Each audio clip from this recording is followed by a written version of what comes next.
This is problem 12.127. It's on page 797.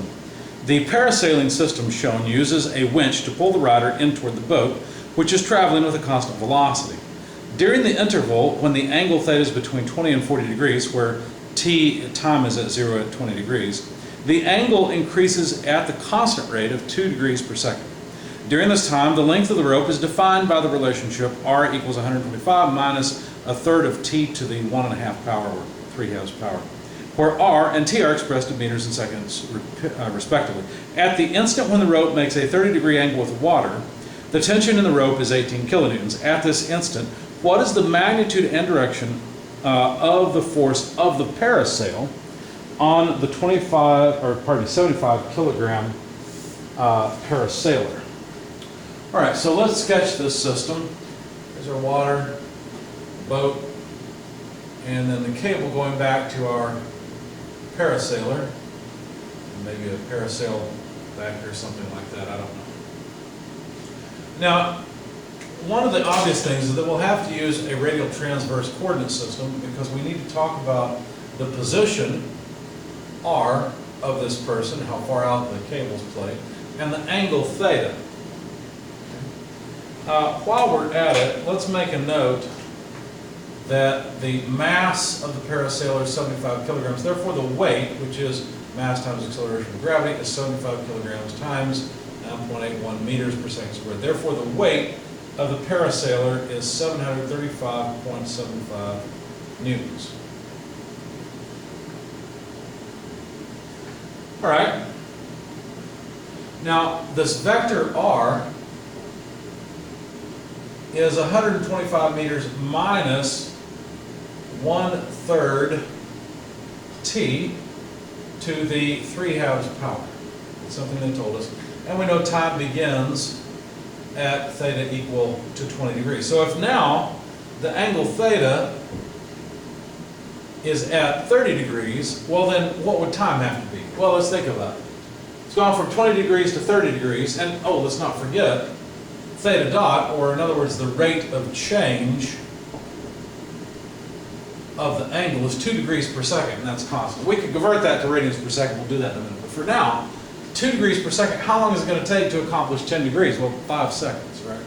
So obviously time is at 5 seconds, because 5 seconds times 2 degrees per second would give us 10 degrees of change. We'd go from 20 degrees to 30 degrees. So right now, at 30 degrees, time t is equal to 5 seconds.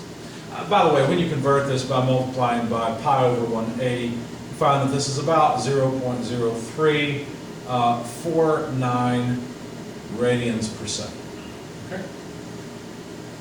Now, since theta dot is a constant, then the second derivative is 0. In other words, the rotation angle, the angular speed, rotational speed, is constant, therefore there's no rotational acceleration.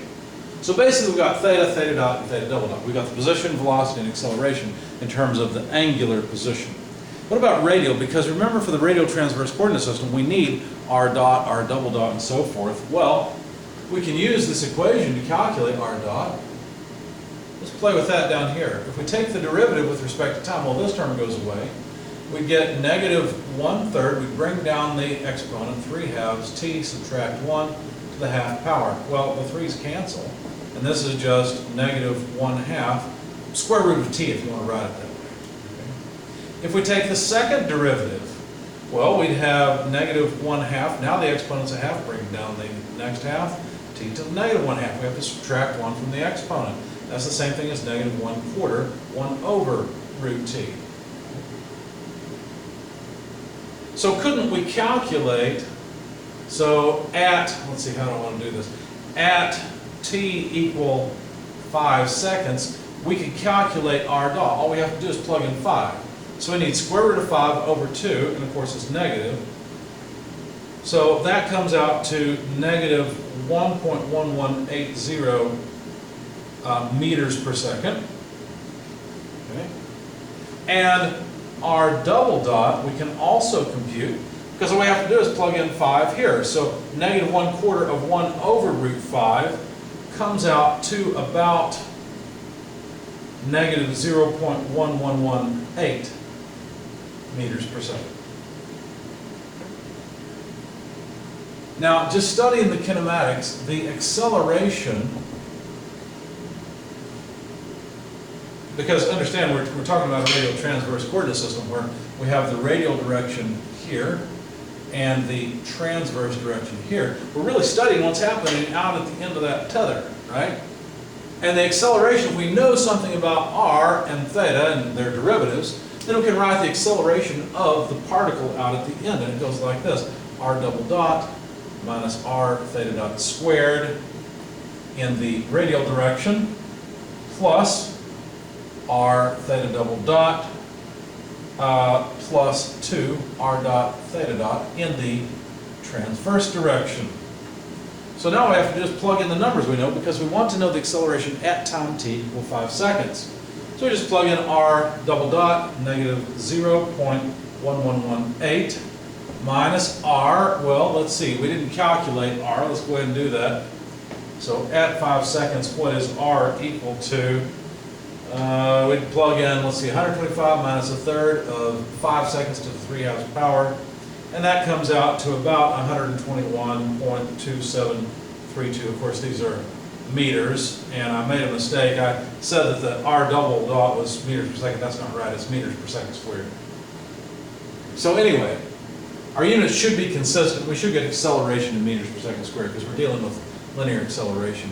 So I won't write the units, it'll save me some space. So r, what we came for, is 121.2732, and then theta dot, I can't use this one because it's degrees per second. I need radians per second, 0.0349 squared in the radial direction. Let's put the transverse direction on the next line, so we need r again. Well, r was 121.2732, but wait a second, the angular acceleration is 0, so this whole term goes to 0 for the first term, plus 2 times r dot. Well, r dot was negative 1.118 meters per second, and then theta dot is just 0.0349 radians per second, and this is in the transverse direction. Make sure I'm doing some of this at the board. I want to make sure that I'm on the right track and haven't made a silly mistake. There we go. So the acceleration then, and you plug all these numbers into your calculator, comes out to about negative 0.2595 in the radial direction minus 0.0780 in the transverse direction, and these are all meters per second squared, as I said. All right, fine. Now let's consider the person as a free body. If we were to sum forces on the person as a free body in the transverse direction, in this direction, what would we have? Well, let's see. There would be force from the parasail in the transverse direction, but there would also be weight, because understand, the only things pulling on this is the tension in the rope and, let's see, let me make sure I've got this. Yeah, the tension in the rope and the force from the parasail. The rope is in the radial direction. It applies force in the radial direction. So if we're summing forces in the transverse direction, there won't be any contribution from tension in the rope. But there can be a contribution F theta from the parasail. And then, of course, gravity acts downward. So we want to project the gravity vector, the weight acting downward, onto the transverse direction. It's in generally the negative direction. We've got the angle theta here. Well, let's see. That means that angle is up here, so it's touching, so this will be the cosine side. So cosine theta equals the mass of the parasail times the acceleration in the transverse direction. Okay. And of course, we know what the transverse direction acceleration is. It's right here. This is AR and A theta, right? So that means that the force from the parasail onto the parasailer, the person, in the transverse direction is just supporting the weight and the acceleration. So to calculate the force in the transverse direction from the parasail, we'd write, let's see, for the weight, 735.75 newtons. Remember, we calculated the weight of the parasailer earlier, times cosine of 30 degrees, plus the mass of the parasailer, 75 kilograms, times the acceleration in the transverse direction, negative 0.078, and of course those are meters per second squared. So this comes out to about 631.33 newtons. That's how hard the parasail has to pull up. Well, not really up, it's in the transverse direction, somewhat up. If we sum forces in the radial direction on the parasailer again, well, now we've got some force. Now understand, I'm just assuming that the parasail applies force in this direction, this direction. So far I was correct, right? The parasail is applying a positive force in the transverse direction. Let's see if it's got a positive force in the radial direction. I think it will, but let's write it down. Of course, the rope is applying tension in the opposite direction. I haven't really drawn the free body diagram. I suppose I should, really. All we're doing is considering the person and the forces applied to that person. So there's a force from the parasail in that direction, and we've assumed a force from the parasail in that direction. So that's all we're playing with, is that free body diagram. And then the kinetic diagram is pretty trivial. Mass times acceleration in the transverse direction, and mass times acceleration in the radial direction. So anyway, we're summing forces in the radial direction. Thus, since positive is that way, then we have Fr minus T. And that's it. Well, no, let's not forget the weight also provides some force, generally in the negative direction. So we'll write minus weight. If you consider the triangle, how you break up that weight into the radial and transverse directions, you'll find that sine of theta equals mass times acceleration in the radial direction. So in other words, the radial direction force from the parasail, just solving for it, is the tension plus the weight sine theta plus mass acceleration in the radial direction. Now, we were told that tension in, and I don't think I wrote it down, but we were told in the problem statement that the tension is 18,000 newtons, or 18 kilonewtons. Okay. So that was already known. We can just plug that in. I may have to break the line. We'll see if we can fit it. Plus the weight, 735.75. Let me drop the units. It'll all come out in newtons. That'll save us some space.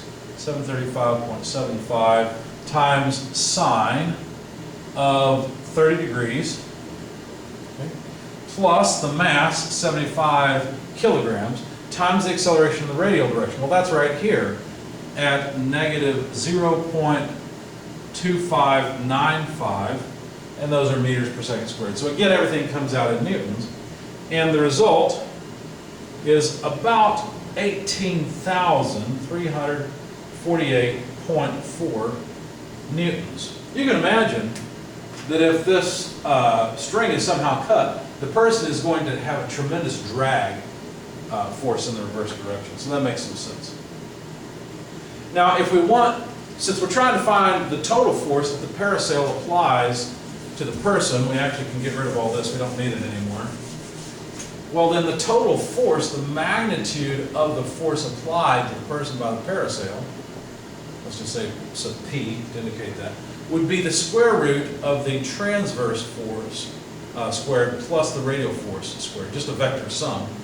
So if we take the transverse force and the radial force, 631.33 squared plus 18,348.4 squared, and then take the square root, we'll find that it's about 18,359 newtons of force that the parasail is applying to the person. We'd like to know the angle of it, so if we consider the angle alpha as the inverse tangent of the transverse force over the radial force, understand we're getting an angle relative to the FR, F theta coordinate system.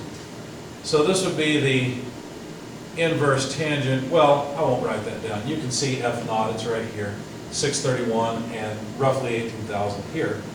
Anyway, this comes out to an angle of about 1.9706 degrees. Okay?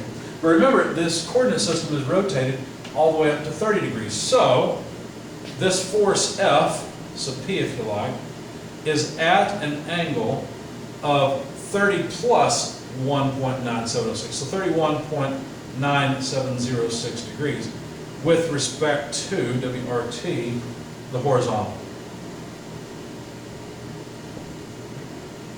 So there's the magnitude and direction of the force from the parasail onto the person.